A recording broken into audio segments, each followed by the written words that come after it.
अमरोहा में आज एक मुर्गी फार्म में भयंकर आग लग गई। आग लगने से यहां पर करीब 2500 मुर्गियां जलकर राख हो गई। वाकया थाना गजरोला क्षेत्र के नवनेर गांव को बताया जा रहा है। मुर्गी फार्म में लगी आग की तस्वीर बताती है कि हादसा कितना भयंकर था। अनुमान लगाया जा रहा है कि आग लगने से यहां पर लाखों रुपए का नुकसान हो गया। तो देखिए, मुर्गी का फार्म है और भीषण आग लग गई। जब तक आग पर काबू पाया जाता तब तक यहाँ पर लाखों रुपए का नुकसान हो चुका था। अमरोहा की तस्वीरें हम आपको दिखा रहे हैं।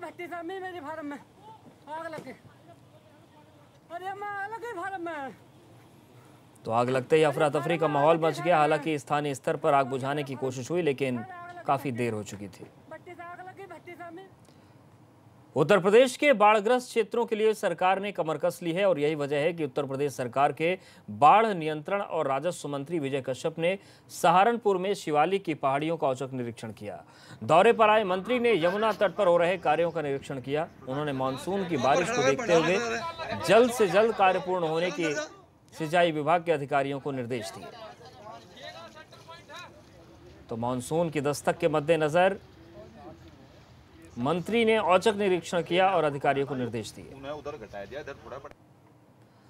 बस्ती में एक परिवार ने पुलिस पर टॉर्चर का गंभीर आरोप लगाया है और पुलिस अधीक्षक से न्याय की गुहार लगाई है। पीड़ित परिवार का कहना है कि अगर न्याय नहीं मिला तो उसे मजबूरन यहां से पलायन करना पड़ेगा। क्या है ये पूरा मामला, इस रिपोर्ट में देखिए।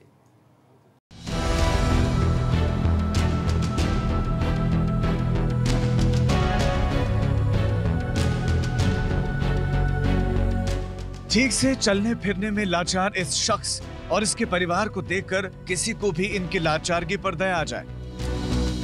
लेकिन इन लोगों की कहानी सुनने पर पता चलता है कि पुलिस को इन लोगों पर कोई रहम नहीं आए, बल्कि उल्टा ये लोग पुलिस के जुल्म के शिकार हुए हैं।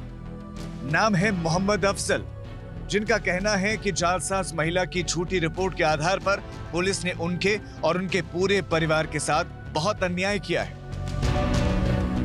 दीपक सिंह ने घर से मुझे उठाया कि चलो तुम भी चलो, साथ में चलो। मैं आया, हमने क्या वो सर गए वहाँ पे कोतवाली में। उसके बाद पापा को वहीं पकड़ के, छोटा पकड़ के बल भर पटक पटक के लात मुक्कन से इतना मारे हैं और मेरे भाई को मारे। मेरे भाई पैर से विकलांग है, मैं भी एक पैर से विकलांग हूँ। मेरे पैर में राख पड़े, मेरे राख पे चढ़ के उन्होंने और मेरे ये हाथ देखिए, मेरे हाथ पे चढ़ के जूता से और कचर कचर के उन लोगों ने मुझे मारा। मैं कहा सर हम लोग बेगुनाह, मेरी बात तो सुनिए, लेकिन कोई सुना नहीं। सीधा बस बिना आनंद फाने मारना स्टार्ट कर दिया। उसके बाद कह रहा है तुम लोग की औकात हम दिखाएं क्या है। बस ये मिली भगत है, ये प्रिंस पत्रकार और एक समा बानो, ये सब मिलकर हम लोग को बेरहमी से मारा गया।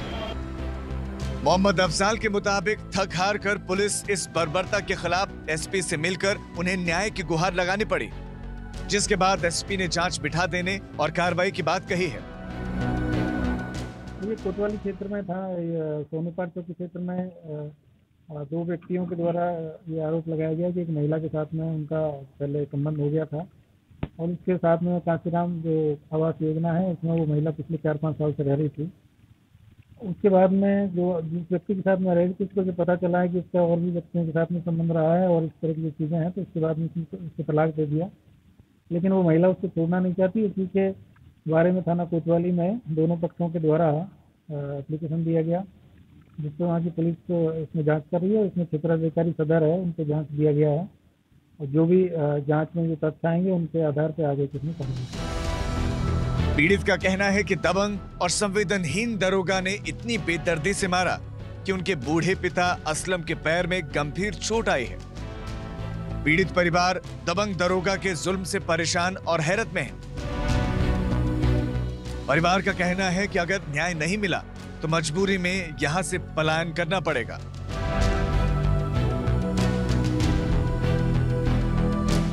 एबीपी गंगा के लिए बस्ती से सतीश श्रीवास्तव की रिपोर्ट।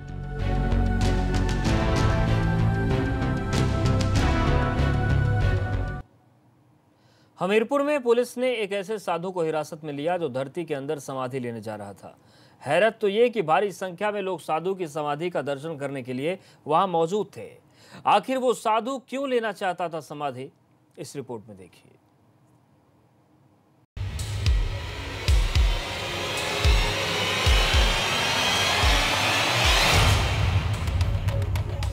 एक बाबा की समाधि लेने की ऐसी तस्वीर किसी ने शायद ही देखी हो। समाधि के लिए पूरी व्यवस्था की गई थी, जमीन खोदी जा रही थी और जमीन खोदने में जुटे लोगों के चेहरों पर ऐसी आस्था विराजमान थी मानो वो कोई बहुत बड़ा पुण्य का काम कर रहे हों। समाधि खोदे जाने के बाद वहां बाकायदा सजावट भी कर दी गई, मानो कोई यज्ञ होने वाला है या मेला लगने वाला है। इसके बाद साधु गड्ढे में प्रवेश करते हैं, धीरे धीरे अंदर जाते हैं। बाबा के इस कार्य को देखने के लिए वहीं दूसरी तरफ कुछ लोग पूरे श्रद्धा भाव से बैठे हैं, मानो पूजा हो रही हो। यानी गांव के ज्यादातर लोग इस बाबा की समाधि के साक्षी थे और उसमें पूरे भक्ति भाव से सहयोग कर रहे थे। लेकिन इस पूरे तामझाम की खबर जब पुलिस को लगी तो पुलिस की टीम ने फौरन आकर बाबा को समाधि से निकाला। राम में ही शिव मंदिर के निर्माण हेतु अपने गुरु गोविंद गिरी महाराज को बुलाया गया है, जिसमें प्राण प्रतिष्ठा की पूजा हेतु भूमि में गड्ढा खोदकर धार्मिक अनुष्ठान किया जा रहा था, जिसे कुछ ग्रामीणों द्वारा अंधविश्वास के चलते समाधि लिए जाने की बात कहकर प्रचारित किया गया। जब मौके पर पुलिस द्वारा पहुंचकर समस्त ग्रामीण जनों की मौजूदगी में वार्ता की गई तो स्वयं जो आयोजक हैं राम आश्रय, उनके द्वारा बताया गया कि यहाँ पर समाधि लिए जाने की जैसी कोई घटना नहीं हो रही है। पूरा मामला हमीरपुर के मौदहा कोतवाली क्षेत्र के परछछ गांव का है। बाबा को पुलिस ने थाने में काफी देर तक बैठाकर उसका परिचय और समाधि का राज जानना चाहा, जिसके बाद पता चला कि गोविंद गिरी महाराज नाम का ये साधु मंदिर निर्माण की प्रतिज्ञा पूरी करने के लिए मंदिर के सामने वाली जमीन में समाधि ले रहा था। हालांकि पूछताछ करने और समझाने बुझाने के बाद पुलिस ने साधु को छोड़ दिया, लेकिन साधु का ये समाधि लेने वाला वीडियो अब सोशल मीडिया पर वायरल हो रहा है। साथ ही इस वीडियो को लेकर ये सवाल भी उठ रहा है कि एक जीवित शख्स गांव के बीच धरती में समाधि ले रहा था और लोग तमाशा देख रहे थे। चमत्कार देखने और दिखाने के चक्कर में बाबा की जिंदगी अगर खतरे में पड़ जाती तो इसका जिम्मेदार कौन होता? अरुण श्रीवास्तव, हमीरपुर, एबीपी गंगा। और वक्त ब्रेक का है।